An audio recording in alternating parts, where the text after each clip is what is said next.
ఎలోహిం అనే సృష్టికర్త ఎప్పుడు అర్థమవుతాడంటే, యెహోవా దేవుడు, ద గాడ్ ఆఫ్ కవెనెంట్, దైవిక బాంధవ్యం కలిగిన దేవుణ్ణి నువ్వు అర్థం చేసుకొని ఆయనతో ఉంటే తద్వారా ఎలోహిం యొక్క ప్రత్యక్షత నీకు నిర్ధారణ అవుతుంది.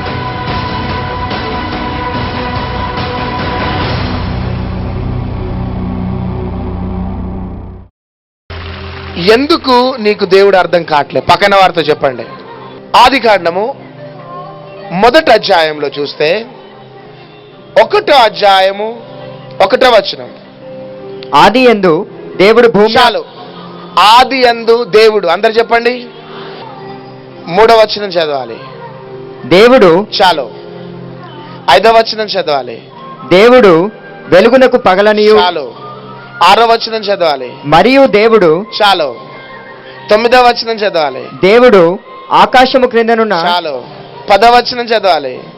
దేవుడు ఆరిన నేలకు. చాలు. 11వ వచనం చదవాలి. దేవుడు. చాలు. 14వ వచనం చదవాలి. దేవుడు. చూడండి, 1వ అధ్యాయములో అంతా దేవుడు కనబడుతున్నాడు. చప్పట్లు కొడదాం.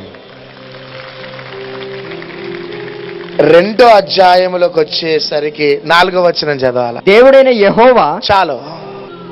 7వ వచనం చదవాలా. దేవుడైన యెహోవా. మరలా చదవాలా. దేవుడైన యెహోవా నేల మంటితో. చాలు. 9వ వచనం చదవాలా. మరియు దేవుడైన యెహోవా. చాలు. చూడండి, 19వ వచనం. దేవుడైన యెహోవా. చాలు. చూడండి, ఎందుకు దేవుడు అర్థం కావటం లేదంటే, క్రొత్త 1వ అధ్యాయంలో దేవుడు దేవుడు దేవుడు కనబడుతున్నాడు. చప్పట్లు కొట్టండి. దేవదూతలకి దేవుడు ఒక ఎలోహిం లాగానే ఉన్నాడు. హల్లెలూయా. దేవుడు లాగానే ఉన్నాడు.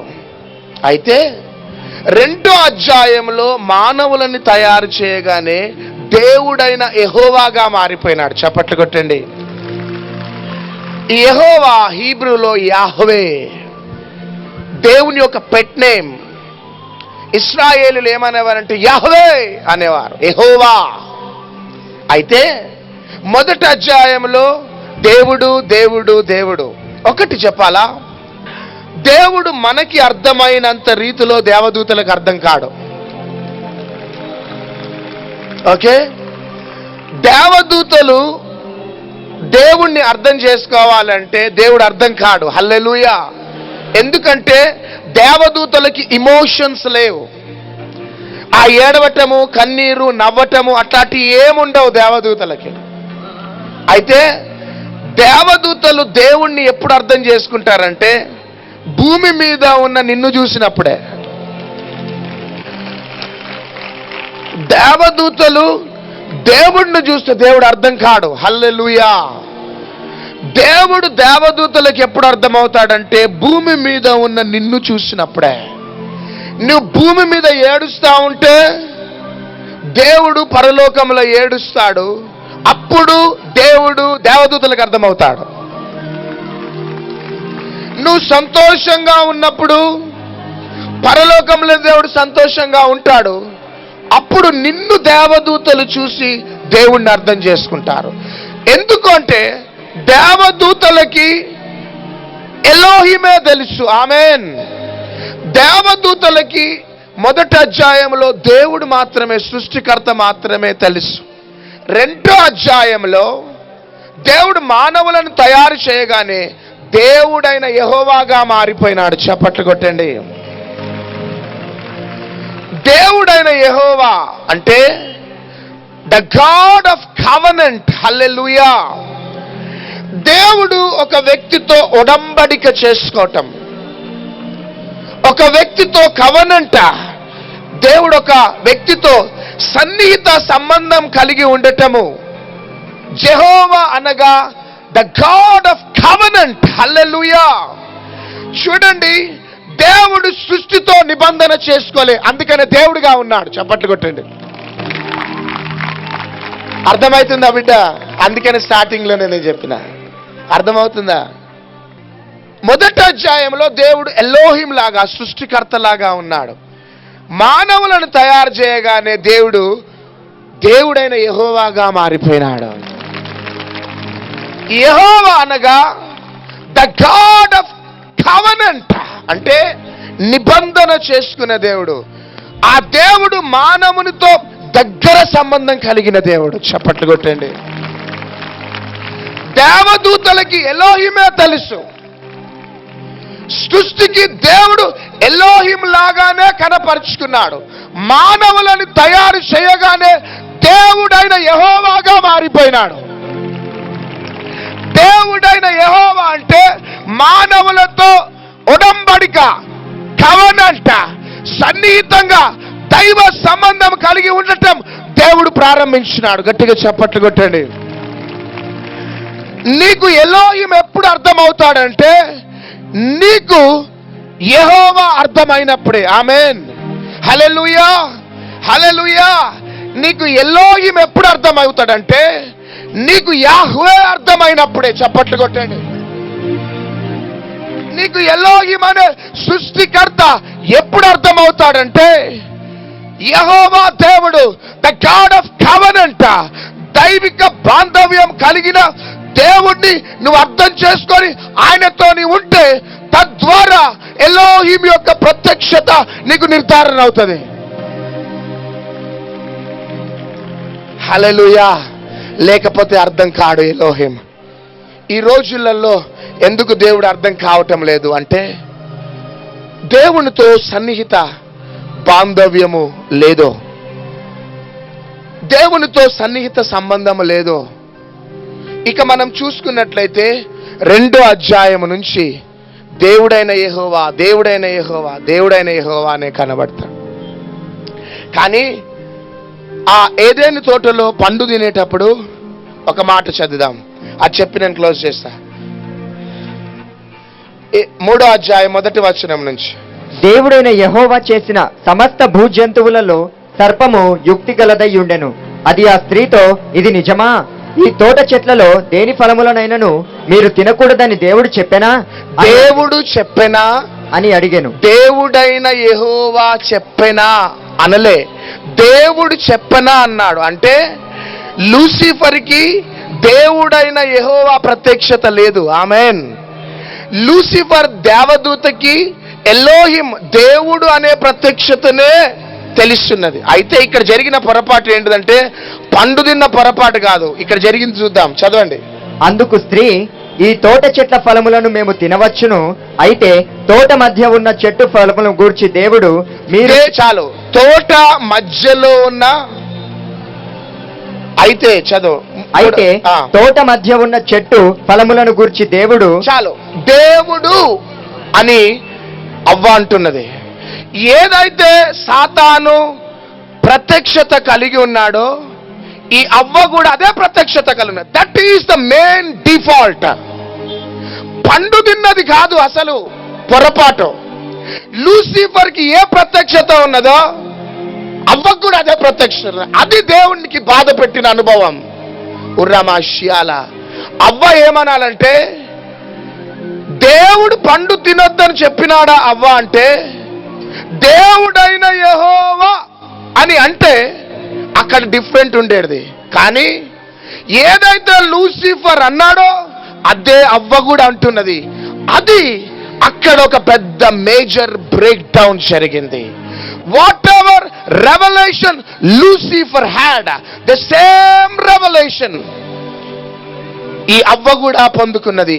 అది దానిని బట్టి ఈ భూమి మీద బ్రేక్ డౌన్ అనేది జరిగింది. హల్లెలూయా, హల్లెలూయా.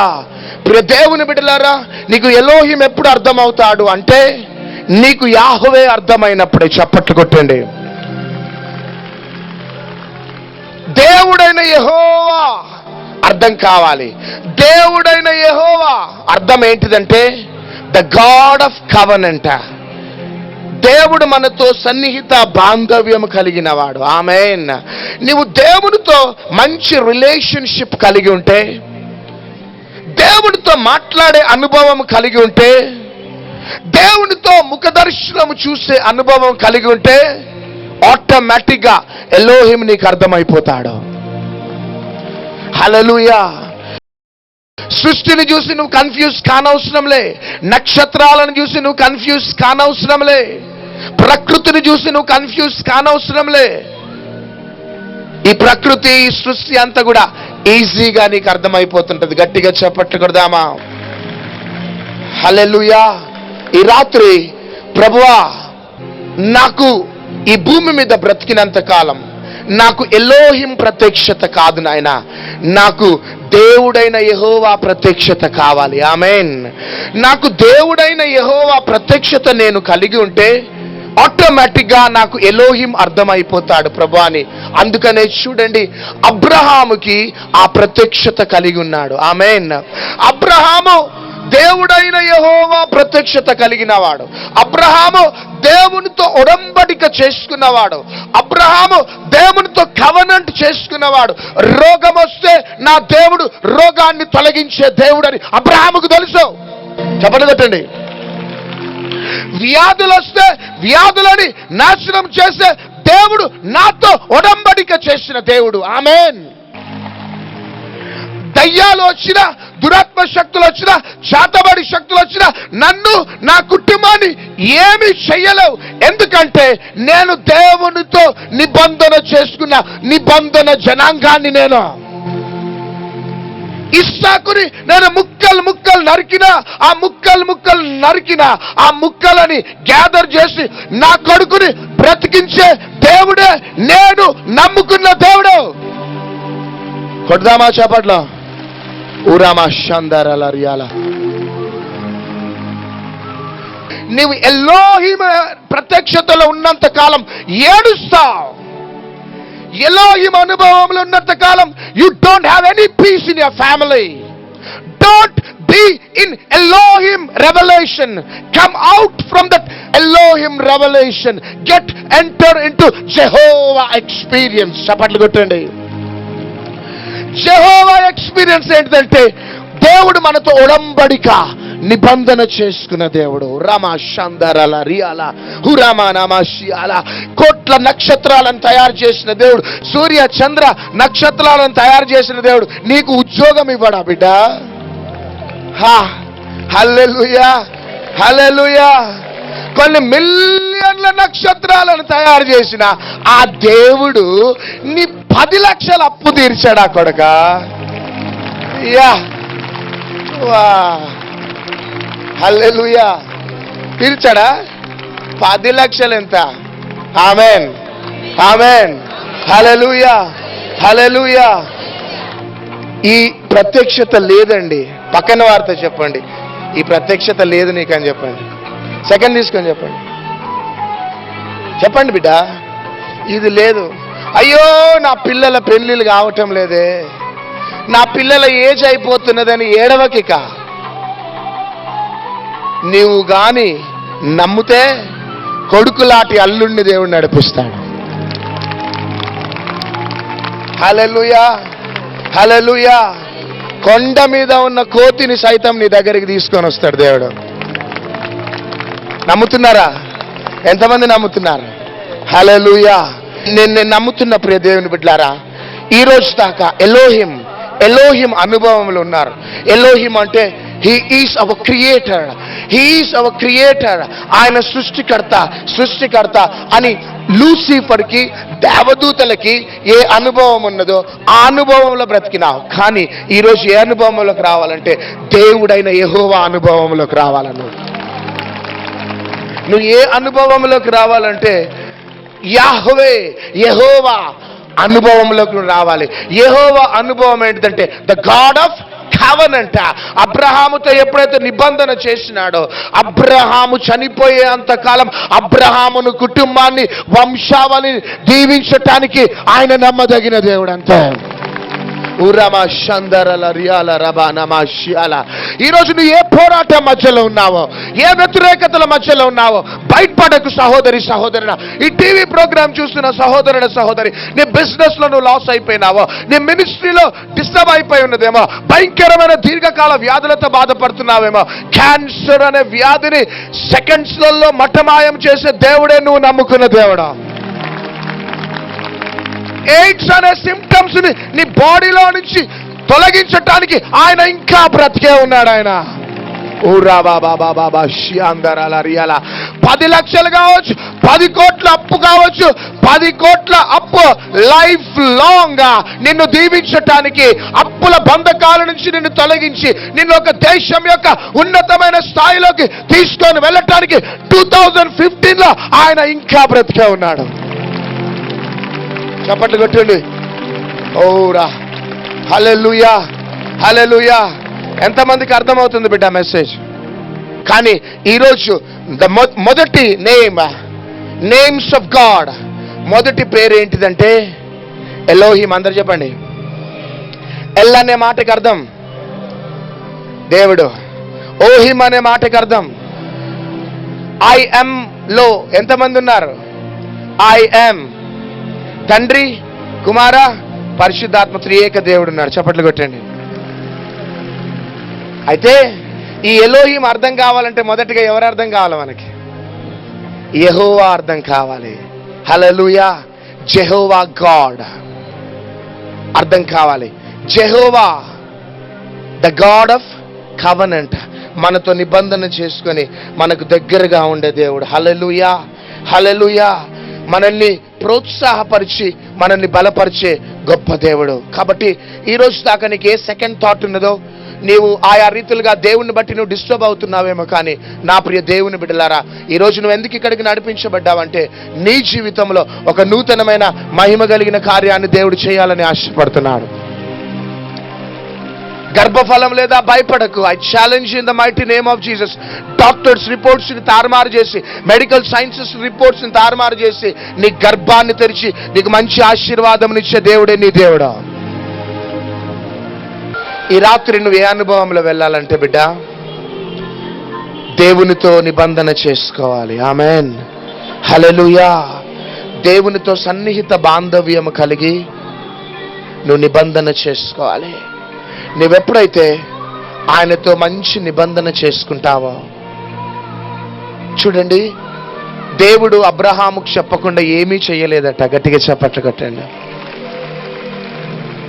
ఈరోజు దేవుణ్ణి నువ్వు ఎట్లా ఊహించుకోవాలంటే ఒక మంచి ఫ్రెండ్గా ఊహించుకోండి. ఎంతమందికి ఆ ఫ్రెండ్ కావాలా? మీరు కూడా ఈ రాత్రి యేసయ్యని, దేవుణ్ణి ఏదో పెద్దగా ఊహించకండి. ఆయన నీకు ఫ్రెండ్గా ఉండాలనుకుంటున్నాడు. ఎంతమందికి ఆ ఫ్రెండ్ కావాలా?